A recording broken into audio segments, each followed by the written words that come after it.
Hi, everyone. Good morning, good afternoon, good evening in Israel. My name is Ophir Gutelson. I'm leading Unacceptable here in San Francisco and globally.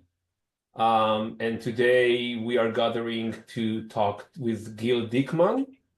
For those of you who doesn't know Gil is late Carmel Gat Carmel Gat cousins, late Carmel Gat from she was kidnapped on October 7 and murdered while she was in Hamas captivity.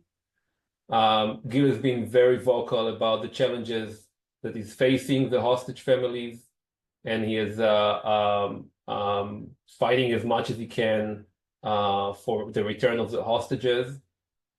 His personal loss of Carmel has fueled his commitment for advocating for the safe return of all hostages, 59 hostages that we have today in captivity, and he's seeking for accountability from the authorities. Hi, Gil. Thanks for joining me.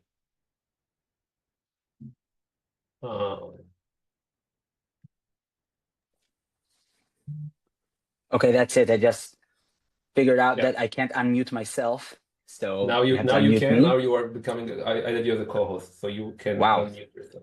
that's a lot. Thank you all for being here. Thanks my Aunt Roni, who's here also in the audience. Hi, it's good to see you. We haven't seen each other in a while, and it's very good to speak to all of you on this Monday Tel Aviv evening or Monday Tel Aviv Monday morning for you, I guess.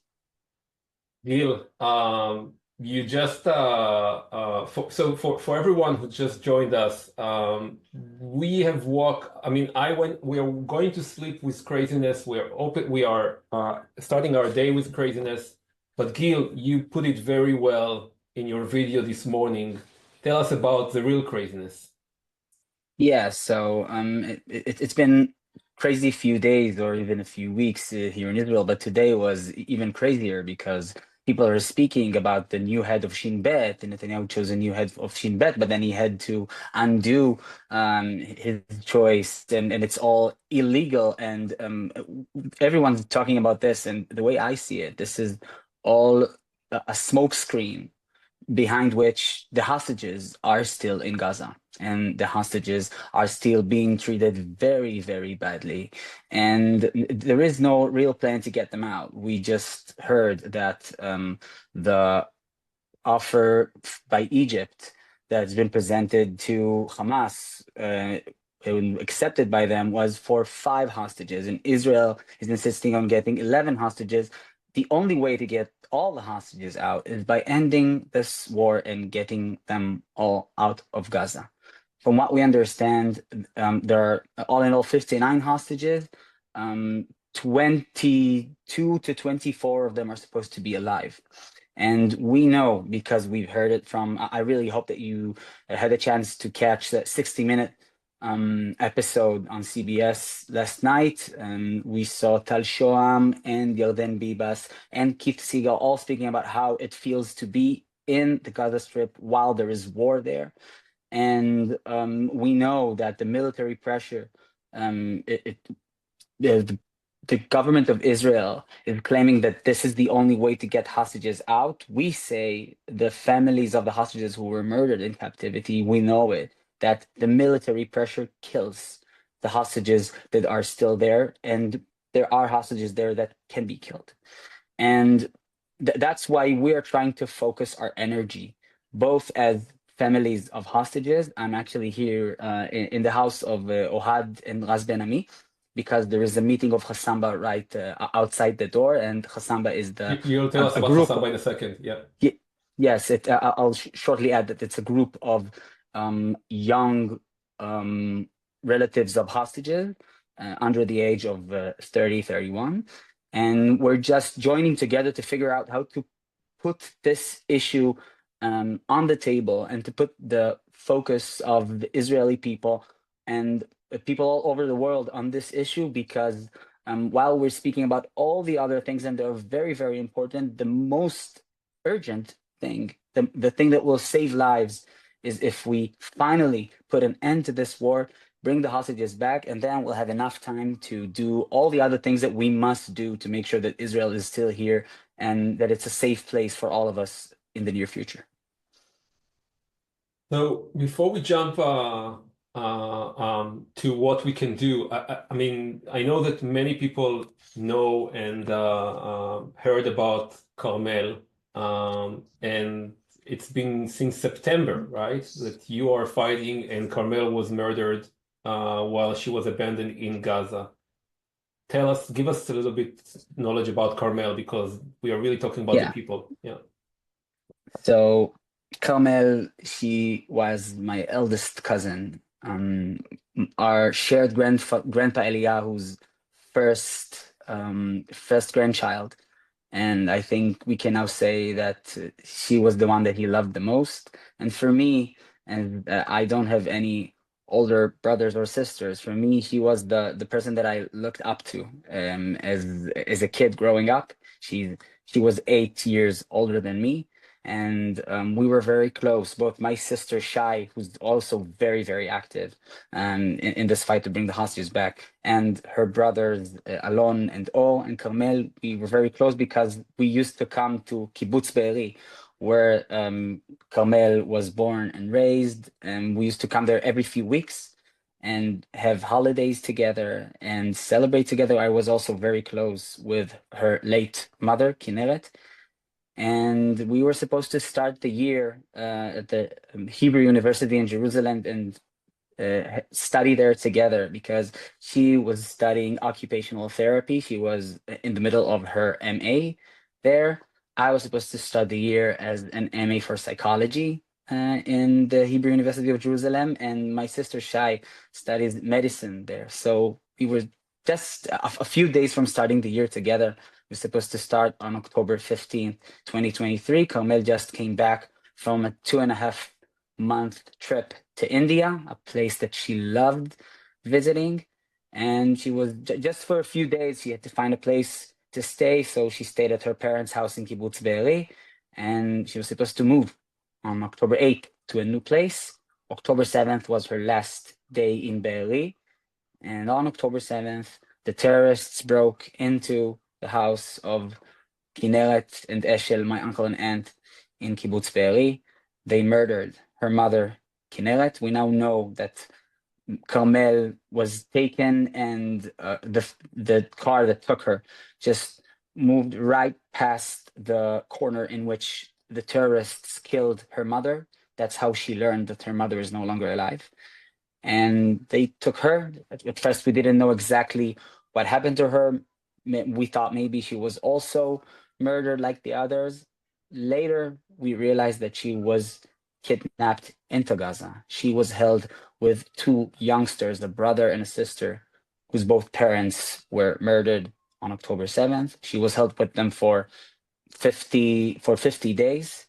And when they were finally released on the second day of the November ceasefire, they came and they told us all about how it was to be there with her.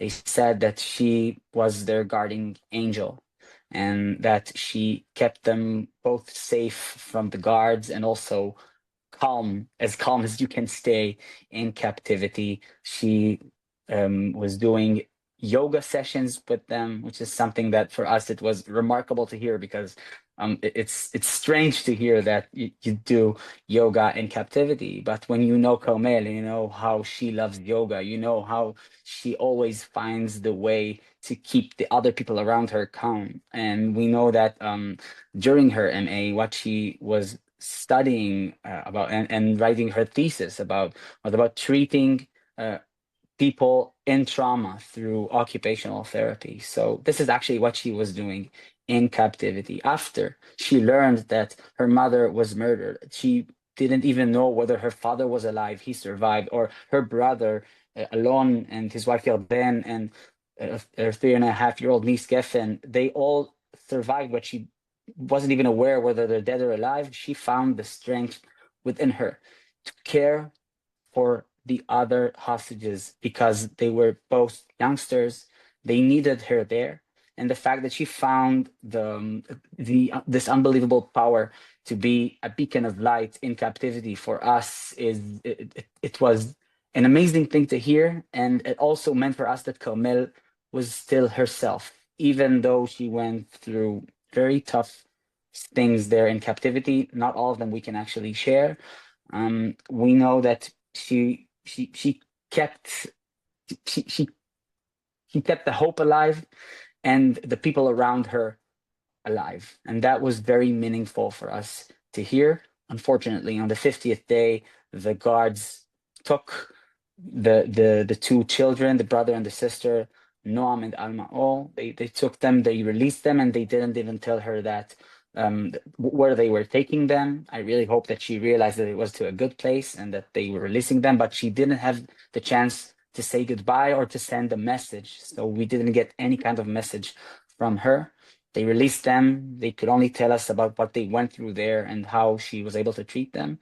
And she stayed behind. Carmel was supposed to come back home on the eighth day of the November ceasefire, actually December 1st, 2023. But that was the day when the ceasefire collapsed. They went back into fighting, and she stayed there in captivity. She moved a few places we now know because of the place where she was finally found. We know that at the end of August 2024, the 328th day of the war, Carmel was murdered in a tunnel in Rafah. She was held together with Hersh Goldberg Poland and Almog Sarusi, Alexander Lubanov, Eden Yerushalmi, and Ori Danino. They were all together.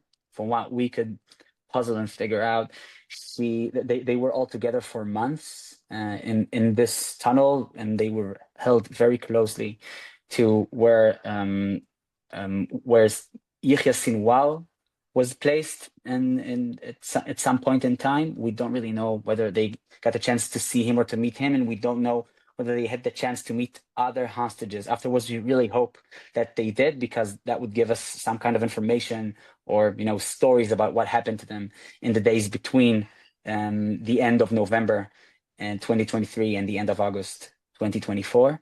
But we know that on their last in the last weeks of their lives, they were held in a very small tunnel. They weren't even able to stand because it wasn't high enough. The ceiling was very, very low, without air and without light, and they were all, when they returned, very, very thin because the food was scarce. And after telling you all this and other very, very hurtful things that we learned about how they were held, I can tell you that that's not what killed them, because what killed them was the fact that they were waiting there for the deal that'll bring them back. Most of them, Eden and Hirsch and Almog and Carmel, were supposed to come back on the very first days of the deal that was on the table, the deal that was discussed in May, in June, in July, the deal that wasn't signed, and the deal wasn't signed in time. And what did happen was that the military pressure came. IDF soldiers were in the area, probably unaware of the fact that there's a possibility that there are hostages there. We now know that very high commanders in the IDF did know that there was a chance that there are hostages there, but they chose to be active anyway. And when the military pressure came closer and closer to the place where the hostages were held, the two Hamas guards did what they usually do in such an occasion, and just executed the six hostages, shot them, and ran away. And just 2 days later, the Israeli IDF soldiers found the bodies of the six hostages, brought them back home, and it was too late because they were all dead. And after that happened, the Israeli public and us also, we learned about this September 1st. That very evening, we had the largest demonstration that we've ever had, I think, in the history of Israel to that point, here in Tel Aviv. Hundreds of thousands of people came out to the streets and said, enough is enough, you have to bring them all back. 6 days later, on September 7th, 2024, there was an even larger demonstration. And my sister Shai spoke there in front of hundreds of thousands of people and said that we were so, so close to getting her back, but we missed it. And if we don't sign a deal in time, we might miss other hostages as well. Later, on January, a deal was signed, and it was the very same deal that was on the table, a deal that was supposed to save her. It was signed. Hostages did come home. 33 hostages were released. 25 of them were alive, and we were so glad when we finally had the chance to see their families hugging them. I'm just sitting, as I said, in the house of Ohad Ben Ami, who returned in this deal that was signed.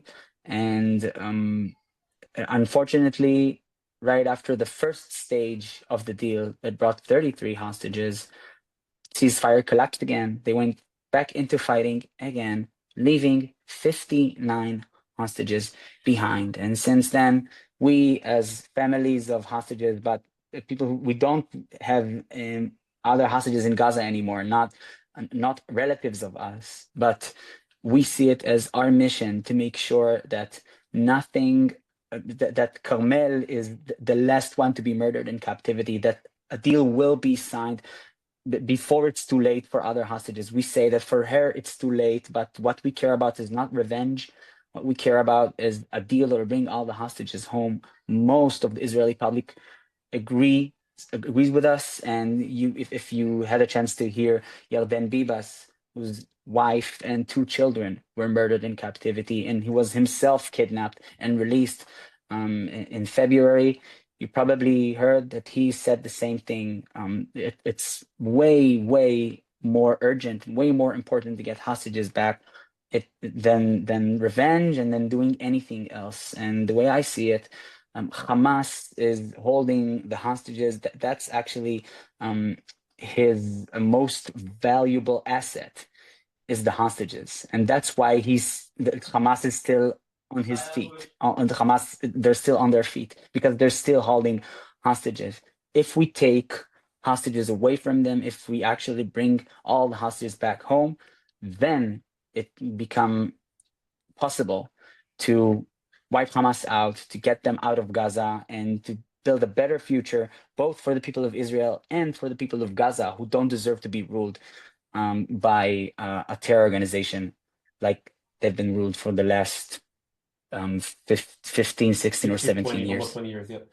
Yeah. Gil, thank you. I want to take you to a point where you were, I mean, there was always different type of ways families acted and tried to push both here in the US, in Israel, around the world.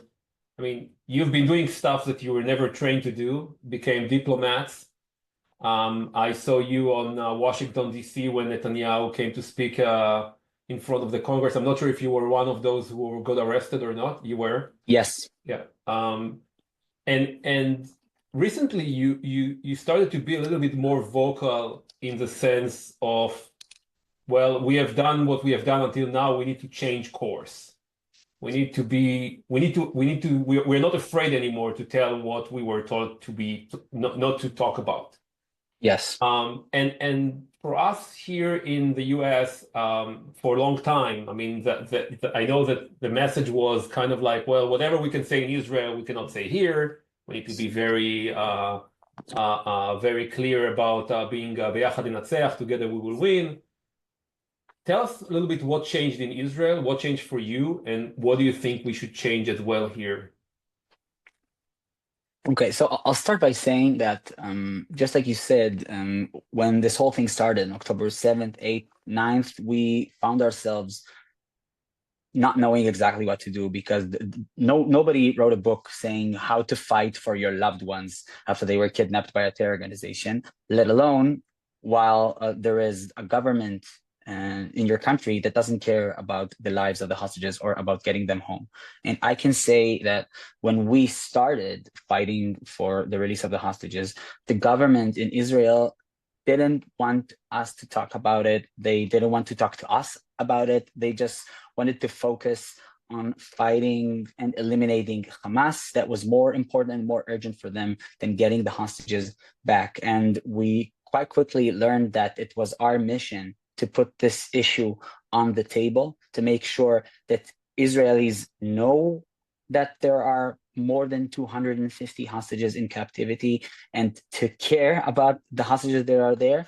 And it was another challenge that not all people understand exactly, and it was how to speak about it without without people in Israel looking at us as anti-Israeli or anti-government, or as speaking from a political standpoint, because it's unbelievable to think about it, but things in Israel are so political that there are people that would see a mother of the hostage like Einav Gaukel, whose son Matan is held in captivity, and they would say, no, you don't care about your son. What you care about is getting Netanyahu out of office. That's more important for you than getting your son back. And this is what we come to here in Israel. And in a way, that was a challenge that we had to face, not only bringing the issue up, putting it on the table, speaking to decision makers in Israel about this and speaking about this all over the world, but also to make sure that this is not a part of something that is looked upon as a political issue, because both people on the right wing in Israel and on the left wing, all of them support getting the hostages back, and that's a very solid principle in Judaism, that getting hostages back home. And the value of human life is something that is shared among all Israelis, and that's why we had to be very careful how we frame our struggle to get the hostages back, and how we frame the things that we do and the things that we say. And it became even more difficult when the government, or the parties in the government and people inside it, started saying to us, no, you are doing this too politically, and started sending not only messages and threats, but also activating a, a smear campaign, I'd say, on social networks, fighting against us, fighting against the families of the hostages, against me personally when I became vocal about the fight to get hostages back, against Chana Vigdori, whose wife and daughter were taken, and happily they were released on the first deal in November, and against Einav, as I said, and many other hostage families. And it was not only in order to make sure that we're quiet, but also to make sure that other families who look at us and who look at the situation keep their mouths shut. And for quite a long time, I think it worked. That some families were afraid to say things that they believe, because they didn't want their fight for their loved ones to appear political, which is unbelievable when you think about it. Because what's political about getting your loved one back home? Nothing is political about that. But when you have a government like we have that looks at everything as a political weapon, and every field is a political field, their supporters, some of their supporters, will look at it as something political.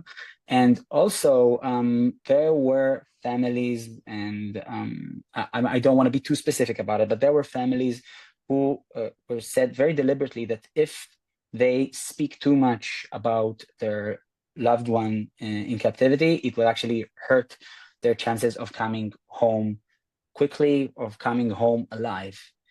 And that is it's still we've become sort of used to this as families, and we've come to a point after the ceasefire collapsed and Israel went back into fighting after the stage one and the 33 hostages. For me, it was a point in time when I said, okay, um, they they are not going to work out another stage of the ceasefire. They don't want to. Netanyahu doesn't want to. He wants to keep on fighting forever. That's the way I see it. He wants the war to go on forever and ever. He doesn't want it to end. He wants to pause for and then get some hostages back and then to come back into fighting. And by the way, we heard Amit Segal on one of his interviews, which is Amit Segal is, for those who doesn't know, I mean, like he's like the Tucker of Mouthpiece, and he was saying like the strategy is to make a 50%, 50% of the 50% every deal. I mean, this was shocking to even listen to that, and this actually happened. This was during the negotiation that were Yeah. supposed to start for phase two, right? Yeah, and the way they put it, they say we say that we don't want to end the war, so Hamas understands that there is no way that we actually end this war, and then they'll give us all hostages. That's their major plan, and the way I see it, it's much simpler.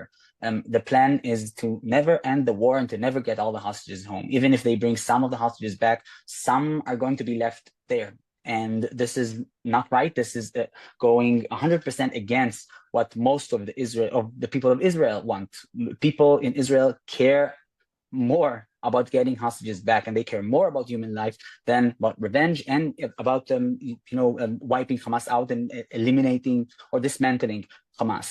And By the way, that's just about that, I mean, like, if you dismantle Hamas, and which we all want to dismantle Hamas, I mean, like, how do you get back the hostages, right? Like, who do you exactly. negotiate with? Who do you get? Who will actually bring them home? Yeah. Exactly. So the order of these missions, very important missions, is very important. You have to first get the hostages back home, and then you can dismantle Hamas. And you can't do it the other way around. If you dismantle Hamas before you get the hostages back home, what you end up with is getting hostages killed. And we know that because that's exactly what happened with Carmel, what happened with 40 other hostages. If you read the New York Times piece that was written a few weeks ago and published a few weeks ago, 41 hostages were murdered in captivity, taken into Gaza alive and killed or murdered in captivity, either by the Air Force airstrikes or by their guards who saw that the IDF were coming closer. And when I looked at all of this and I saw that my hopes that we're going to see a lasting ceasefire and a grand deal to bring all the hostages home, it didn't come true. I thought it was an opportunity to speak to speak the whole truth about what was actually going on, how the Israeli government was speaking to us families, and there are many family members of hostages who are still very cautious about it. They don't want to talk about it because they're still afraid that something bad is going to happen to their loved ones. And fortunately or unfortunately, we're not afraid anymore. No one can do anything to Carmel because she's already dead. And the only thing I care about now is about getting the other hostages back home. And we have to reveal and to speak about this horrible truth to the whole world, so the whole world knows exactly what this government is doing to the hostage families, what it's doing to the hostages, and what it's doing to its people, so we can act. And maybe the next question is about how we can act, but it's up to you, Ophir. No, that I mean, like, I want to talk about how we can act, and I want to talk about how we can act both in Israel and in the US. But before I go there, there is a point where again, I mean, military action. We spoke about how it affects the hostages. I mean, we heard Eli Sharabi, and we heard from any hostage that came back, and the full translation of Eli Sharabi is on the website conversation, and we published Yarden and others. I mean, it's clear that it's happening, and on the other hand, I mean, we know that for a long time, without saying it out loud, everyone understood that the continuation of the war is to make sure Netanyahu stay in power and his government.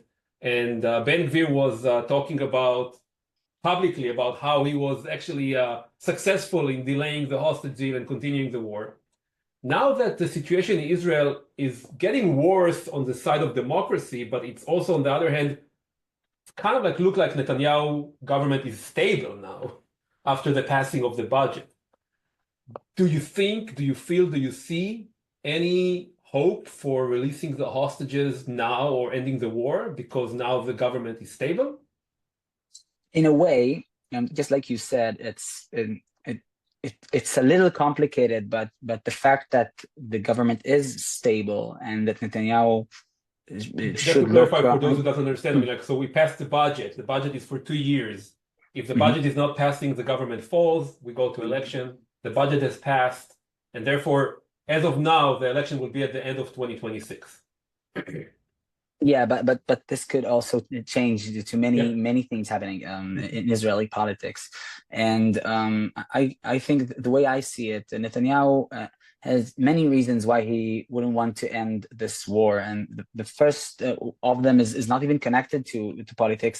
It's of course it's connected to politics, but not to his specific to this specific government. But it's about he would have to face the fact that he is responsible for what happened on October 7th, and he would have to answer questions that he does not want to answer. And the fact that we don't have any kind of real investigation about what happened on October 7th is due to the fact that we are still at war. And that's what he's saying. After the war, I'm going to have to answer many questions, and many people are going to have to answer many questions, including me. That's what he was saying all along. And I think a part of this master plan would be to never end this war. So there never comes a time when he actually has to answer questions. He will replace all the other people in the very important spots and who have the most important jobs in running this war, including the IDF chief of staff and the head of Shin Bet and the minister of defense, and they're all either were replaced or are now being replaced, but he stays in power.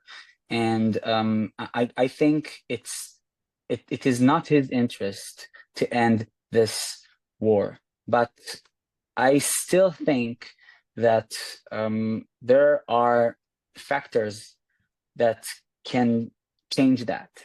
And one of them is the US President Donald Trump.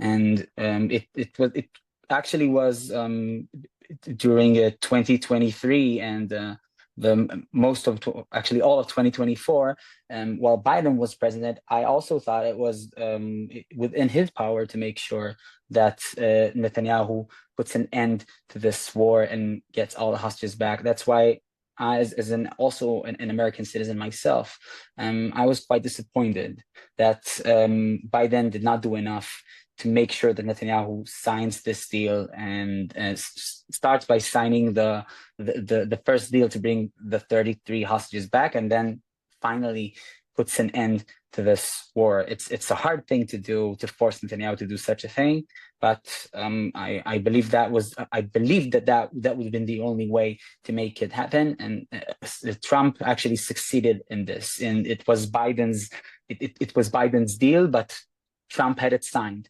And I still think that Trump has the power to make to make this deal happen, to make this war end. That's why Yarden Bibas yesterday didn't say a lot of words, but it's very precise, very very clear message was about getting all the hostages home by speaking to President Trump and telling him thank you for making for getting me back home. Only you can do this, and only you can make sure that both Israel and Hamas, both Netanyahu and Muhammad Sinwar, Yahya Sinwar's brother, sign this deal. And I still believe that this is possible, both due to politics, because as you said, it's the political question is now different, and Netanyahu can keep himself in power even if his partners in the coalition walk out of the coalition. He could still stay in power, and he cares Yeah. about that. And And and just to be clear, I mean, like even when he was under threat of Ben Gvir and Smotrich to, I mean, the opposition gave him every backup that he wanted to make the deal. So all these Yeah. Yeah, well, assumptions. I don't want to get too deeply into Israeli politics, but it would make sense that if Yeah, he did not trust them to actually give him this yeah. Okay. this backup, but I think in general, one thing that you have to understand, and I try to explain it even to my friends here in Israel, is that um, when people go out to the streets and they say that they want both election, they want this government to be replaced, and this is all. This is also what I think, and this is all very important. But the way that things are working right now in Israel are that these kinds of demonstrations and rallies, some of them are exactly what Netanyahu wants to see. It even makes him stronger within his own base, because he's saying to them, just like Trump is saying in the United States, they're not protesting against me. They're protesting against all of us. They're against all of us, and they're not after me. They're actually after you, but I'm standing in their way.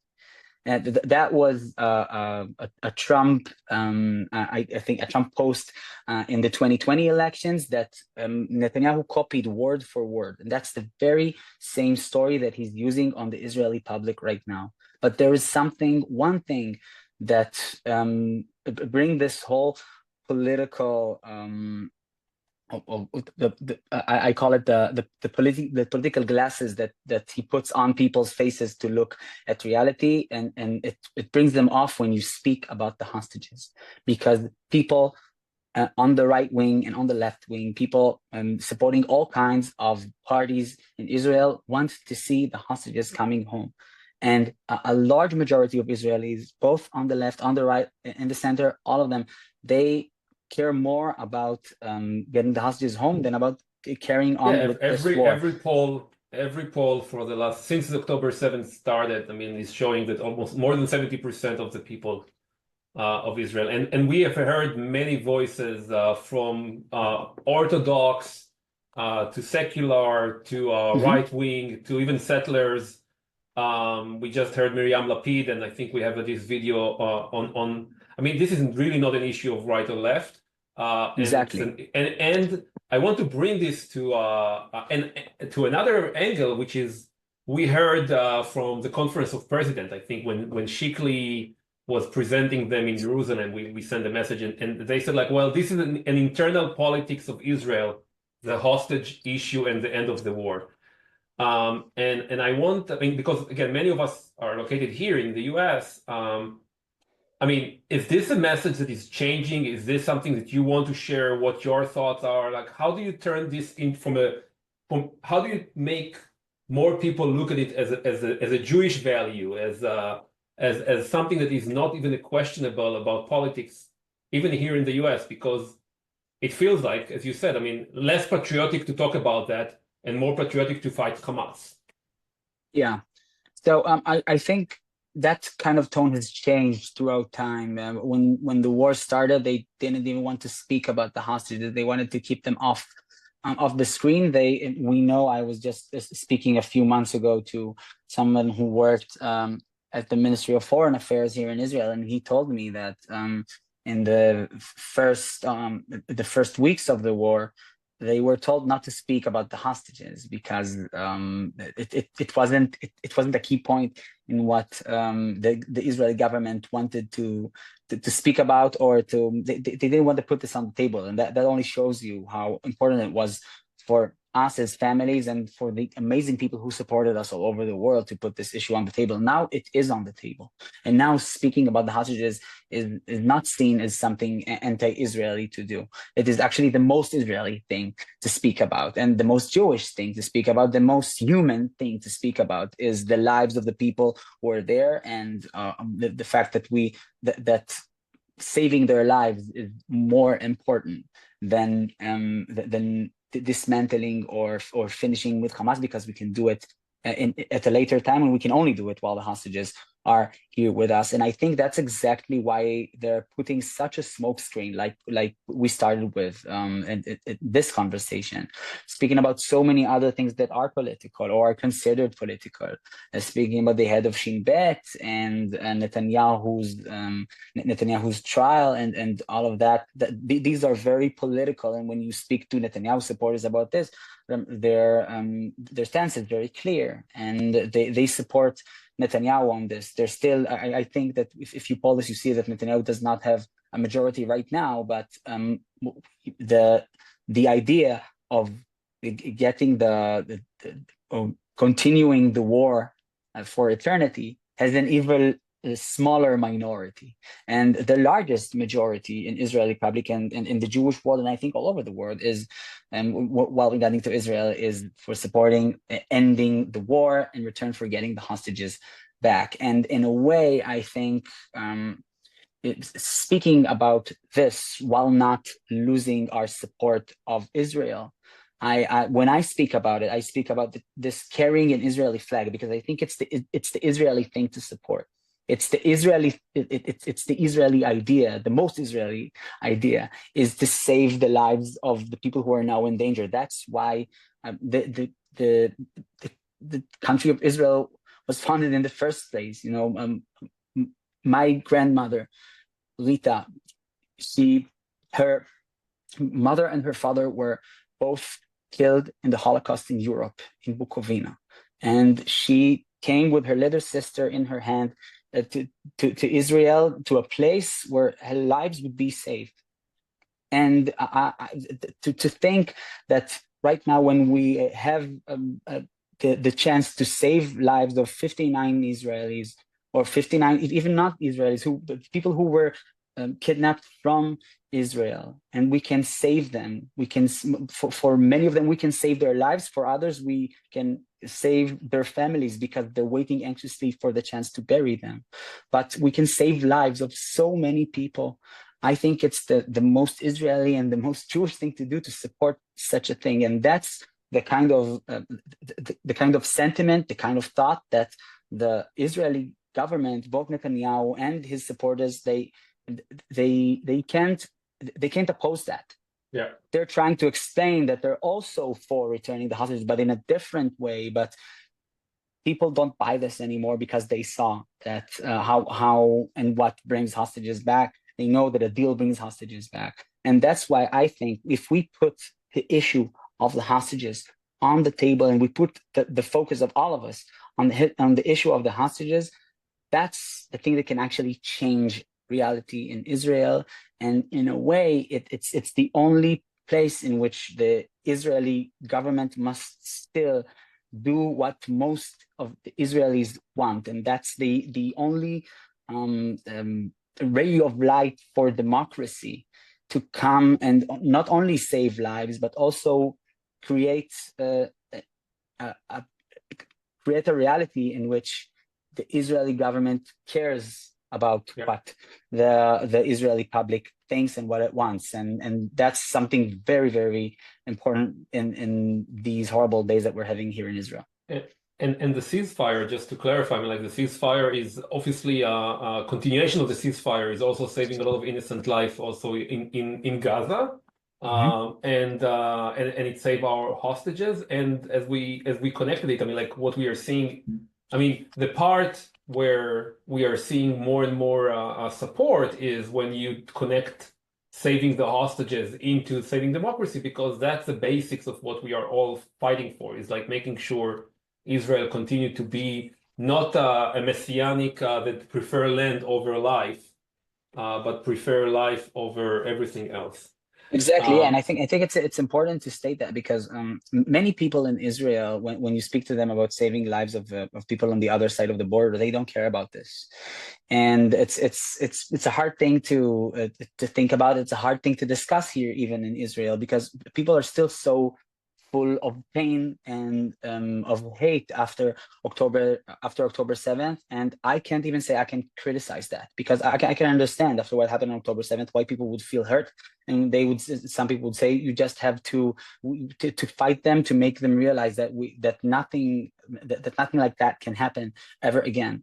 But when you speak to people in Israel and you tell them, okay, I'm with you, but look, what we're having here is a fight between the the kind of people who believe in life and who fight for the lives of both the lives of the hostages and our right to live here peacefully and not to be frightened from a terror attack every other week and that would kill thousands of people. And on the other side, it's not like we're fighting a whole people there, but we're fighting a terror organization that believes and sanctifies death. That's what they think. They think death is a holy thing, and they think that sacrificing life is their plan for and for being I don't even know how to phrase it in a religious way so it would be accurate, but they see that as sacred and they think that sacrificing life is okay, and that's why that's what they believe. Most of the Israelis, a large majority of Israelis, a huge majority of Israelis don't believe that. They believe that the human lives of Israelis and of people in general are more important than wiping out Hamas and more important than anything else. And that's how you connect it all together. If you believe in saving lives before and above anything else, then what this government is doing is going against what you believe. And if you think that and you want to get Hamas out of Gaza, and I think that's an important thing to do because the 2.5 million people in Gaza don't deserve to be ruled by a terror organization. The way to do this would be to first save lives, first get the hostages back, then to do that. And then we have to say, and we have friends who were showing us the starting of protesting in Gaza, raising the signs of saving the hostages as well in Gaza, Yeah. and end of Hamas. So that was, and unfortunately, some of them took. I mean, not like in Israel where protest is still allowed. They're actually paying with their lives for that, and so we want to make sure we acknowledge that. Yeah. I'm going to ask a couple of questions that came from the audience on the call on the channel that I you don't see them, I see them. The first one is that is keep coming is, I mean, so there is a lot of bring them home rallies that are happening around the country, around the world. And we have talked about messaging. So maybe you can just repeat like what. So assuming that we are not changing, I mean, in Israel we have like Ikar Hatufim, we have begging, we have different type of protest. In most of the rest of the world, we have just bring them home, maybe run for their lives, and etc. I mean, what message can people bring to those rallies to help So you mhm. update the messaging around the world? Yeah. So first of all, even the simplest thing of putting the hostages on the table is very, very important. And just having a bring them home kind of rally or run for their lives is amazing. Keep on doing that. I think that it is as important to make sure that Donald Trump, as the United States president, understands that most of the Israelis and most of the Israeli people, most of the Jewish communities abroad, what they want and what they focus, what they care about is the hostages. And that's why I think putting this in focus is very, very important. It's even more important than actually I think you realize, because you say, okay, we gather every week, we say the hostages' names. Now what? That's a lot. That's a lot. And if this what wasn't a thing in the United States or in Israel, all over the world, I'm not really sure that when Trump came into office, he would actually sign this deal and speak about that in his on his inauguration and his speech. It was very important for him because he saw and he knew that it was very important for you, for us, for the people of Israel, and for the people all over the world. So that's one thing that's very important. Keep on doing this. They also think that focusing on the people in charge and telling them bring the hostages home is very important. And if you, like me, don't support Netanyahu in normal days, and you want to make sure that he knows and the people all around the world know that he is in charge of getting the hostages back. Well, point the finger at him and say it's on you to bring them back. You should bring them back. You can do it. You can bring them back. You chose to leave them behind. Don't leave them behind. Bring them back. And that's why I keep on saying that, and I repeat this when I speak in we call it foreign media and international media. I speak about Netanyahu's responsibility to getting the hostages back all the time because I think he hates that. I think he doesn't like to be reminded that it's his job to do that. He would love it if we just say, if we all come and yell at Hamas and tell Hamas, you're the bad guys, let my people go. But we're in a very different situation now, and the different situation is that Netanyahu has the responsibility to get the hostages back home, and he fails every day that we wake up and 59 hostages are still in Gaza. It's a failure for Netanyahu, and he should be reminded of that because it even is in his own standards, it's a failure.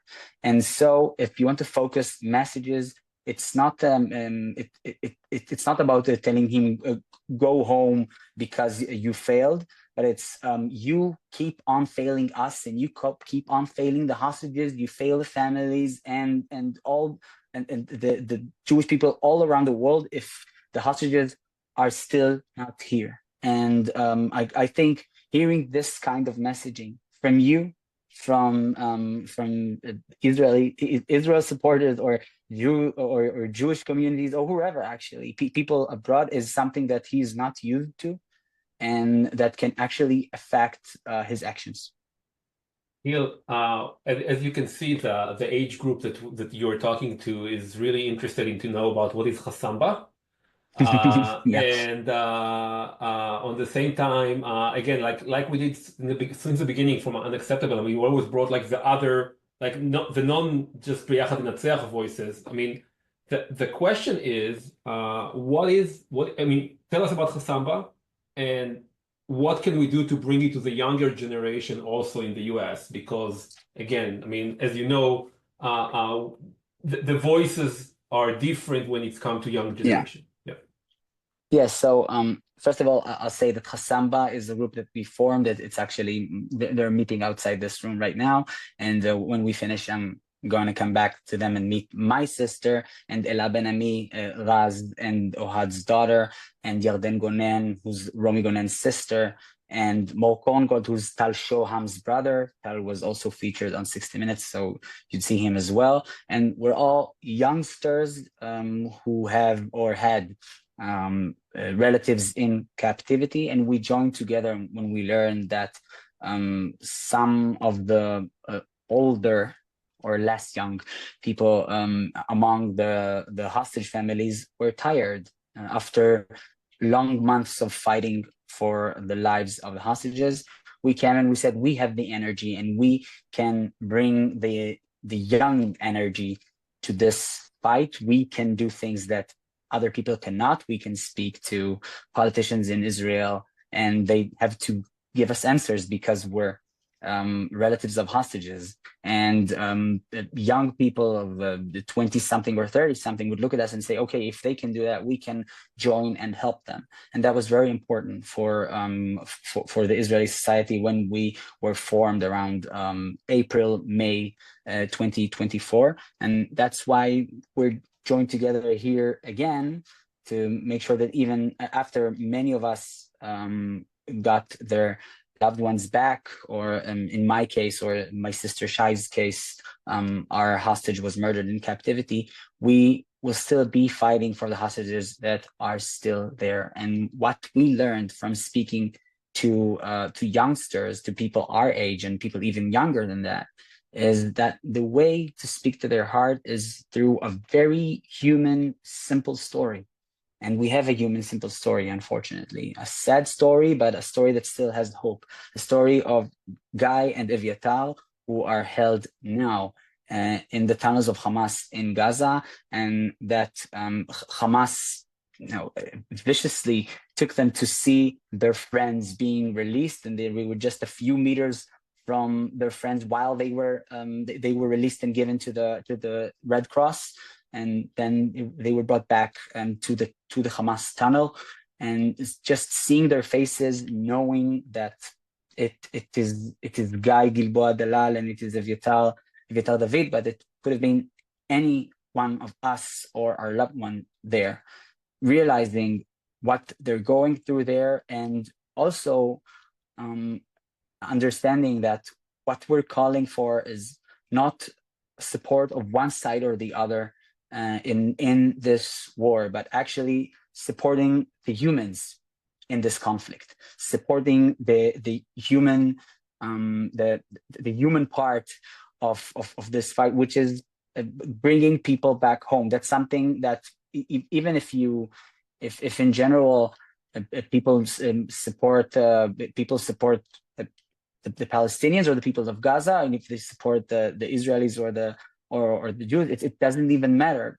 You would want to see innocent people coming back to their home, and you want to see this war end. And that's actually what most of not only the young people on both sides of the border, but I think all the people on both sides of the border would want to see this war end. And that's something that I really try to explain to people when I speak to them, both abroad and in Israel. And I think explaining this in this kind of terms, that what we fight for is not the victory of one side over the other, but the human element of bringing people home and ending this suffering and this cycle of violence that ruins all of our lives, that but the death of my cousin and of my aunt and for so many horrible things.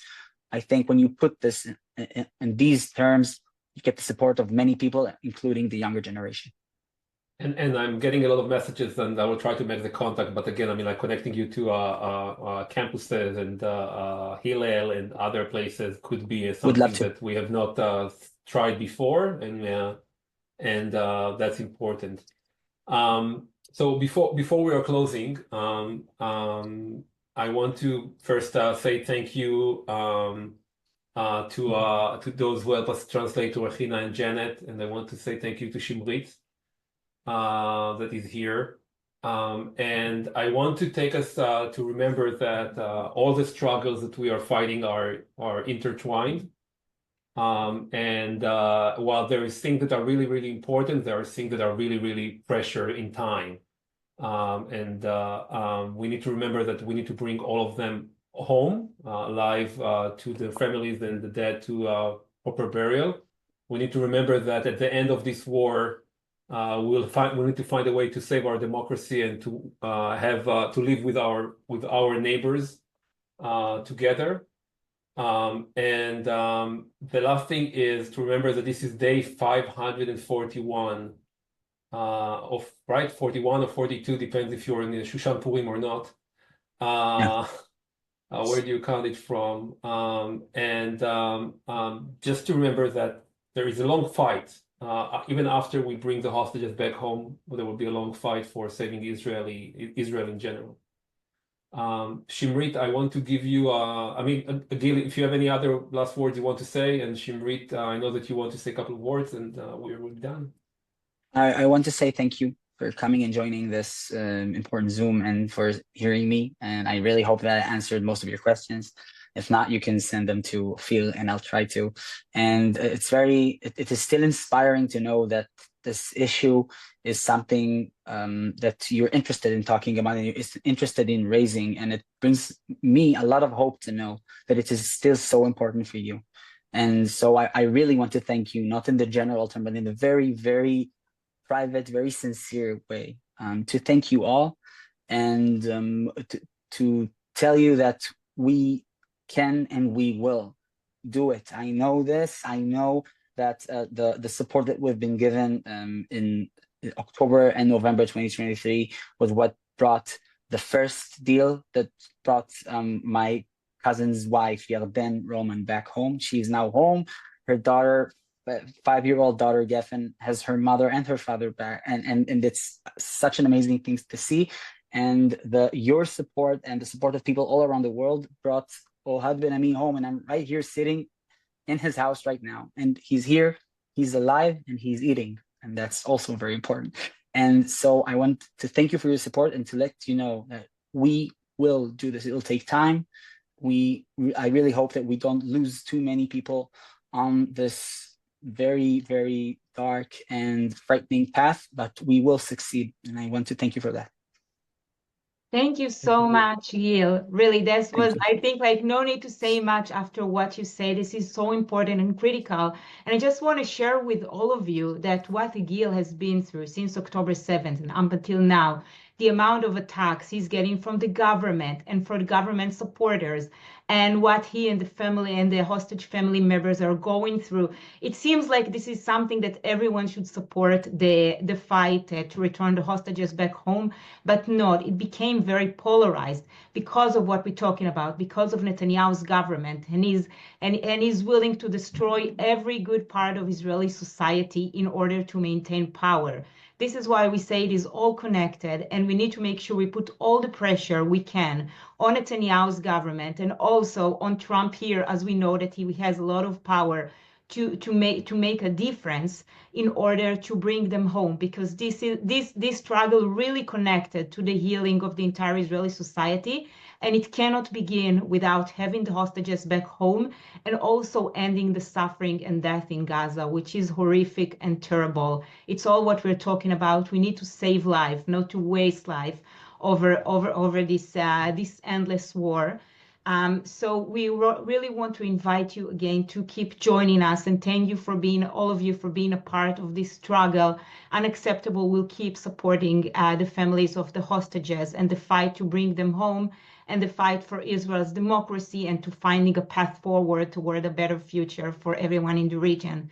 As Toda Rabba, Gil, and we're sending you all the love and the power and strength from here, and we'll keep partnering with you in everything we can to support your struggle. Thank you so Thank you, much. everyone.